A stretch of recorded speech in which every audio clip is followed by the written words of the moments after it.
தைப்பூசம் என்பது தை மாதத்தில் வரும் பூசம் நட்சத்திரமும் பௌர்ணமி நிலவும் கூடி வரும் நாள். இந்த நாளின் மகிமை முருகன் தனது தாய் பார்வதியிடமிருந்து வேலினை பெற்று சூரபத்மன் என்ற அரக்கனை வென்று தேவர்களை காப்பாற்றிய நன்னாளாகும் இது. போற்றி வணங்கப்படுபவர் முருகப்பெருமான். முருகனுக்கு மிகவும் உகந்த நாட்களுள் தைப்பூசமும் ஒன்றாகும். தை மாதம் என்றால் பொங்கல் பண்டிகை எவ்வளவு சிறப்போ அதுபோல தைப்பூசமும் மிகவும் சிறப்பானது. ஒவ்வொரு ஆண்டும் தைப்பூசத்தை பக்தர்கள் கோலாகலமாக கொண்டாடுவது வழக்கம். நடப்பாண்டிற்கான தைப்பூசம் வரும் பிப்ரவரி 11ஆம் தேதி கொண்டாடப்படுகிறது. பழனி, திருச்செந்தூர், திருப்பரங்குன்றம், திருத்தணி உள்ளிட்ட பல முருகன் கோயில்களுக்கு பக்தர்கள் பாத யாத்திரையாக செல்வார்கள். பால் காவடி, அலகு குத்தி பக்தர்கள் தங்களது நேர்த்தி கடனை செலுத்துவார்கள். பால் குடம் சுமப்பது தங்கள் பிரார்த்தனைகள் நிறைவேறுவதற்கான அடையாளம். முருகனின் வீரத்தை நினைவு கூறும் நாள் தைப்பூசம் என்று கொண்டாடப்படுகிறது.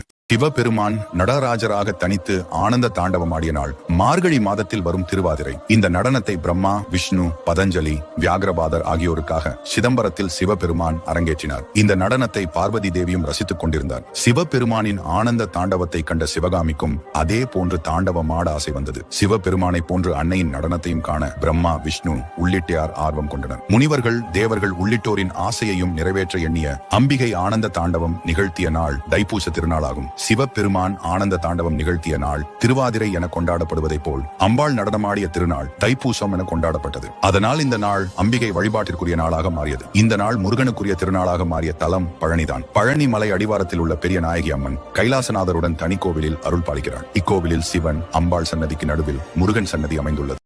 பழனி முருகன் கோவில் தைப்பூச திருவிழாவில் பாத யாத்திரை என்பது தனி சிறப்பு. இதற்காக பக்தர்கள் சிலர் துளசி மாலை அணிந்து விரதம் இருந்து வருகின்றனர். ஒரு சிலர் தை மாதத்திலிருந்து முருகனை எண்ணி தங்கள் விரதத்தை தொடங்குகின்றனர். தை மாதம் தொடங்கிவிட்டாலே பழனியில் பக்தர்கள் கூட்டத்தை அதிகம் பார்க்க முடியும். தைப்பூசத்தை முன்னிட்டு ஆயிரக்கணக்கான பக்தர்கள் காவடி சுமந்து முருகா முருகா என்ற சரண கோஷம் முழங்க பாத யாத்திரையாக வருகின்றனர். அவர்கள் முருகனுக்கு பிடித்த காவி உடையை அணிந்து பக்தி பரவசத்துடன் வருவதை பார்க்கலாம். பாத யாத்திரை என்பது இந்துக்கள் விரத முறையை கடைபிடித்து காலில் செருப்பு அணியாமல் நடந்தே தங்களின் இஷ்ட தெய்வ கோவில்களுக்கு சென்று வழிபாடு மேற்கொள்ளும் முறையாகும். பழனி, திருச்செந்தூர், சபரிமலை உள்ளிட்ட திருத்தலங்களுக்கு மக்கள் பாத யாத்திரை செல்கின்றனர். குளிர், வெயில், பனி என எல்லா காலநிலையிலும் விரத முறையை பின்பற்றி கரடு முரடான பாதையில் வெறும் காலில் நடந்து இறைவனை வேண்டி பக்தர்கள் பாத யாத்திரையை மேற்கொள்கின்றனர். இந்நிகழ்வில் பெரும்பாலும் ஆண்கள், பெண்கள், குழந்தைகள், பெரியவர்கள் என கூட்டம் கூட்டமாக மக்கள் நடந்து செல்கின்றனர். தெய்வங்கள் குறித்த பாடல்களை பாடியும் ஆடியும் கோஷமிட்டும் உற்சாக மனதோடு இறை நினைப்பில் பயணம் செய்கின்றனர்.